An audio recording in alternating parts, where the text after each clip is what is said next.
Gone are the days when Daesh paraded in the streets of Iraq and Syria. The so-called Caliphate is disappearing. 40,000 foreigners were recruited to its flag. Many now lie dead, but not all. A recent study estimates 5,700 fighters from Europe went to Iraq and Syria. 30% of them may now have returned. 270 to France, 300 to Germany, and at least 100 to Belgium, the country with the highest per capita number of foreign volunteers.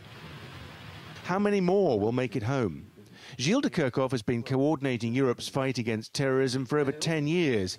He expects a trickle, not a flood. Those who manage to escape might either go to another hotspot, Afghanistan or Libya or Southeast Asia, or wait for some time. And this being said, of course, those who are returning have to be identified at the border and treated as they deserve, because they are much more dangerous than I would say the average would-be jihadist, because military trained and highly radicalized.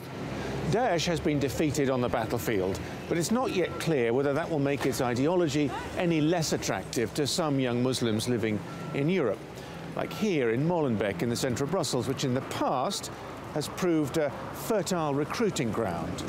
Not having a caliphate, a physical territory where to host all the would-be jihadists of the world, attracting 40,000 out of 120 states, reduced the capability of the organization.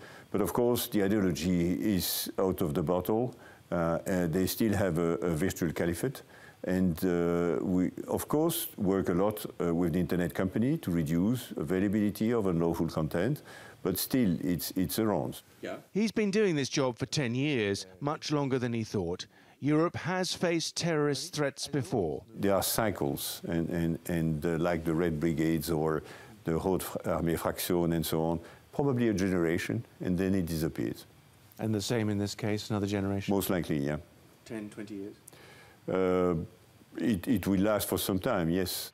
Simon McGregor-Wood, TRT World, Brussels.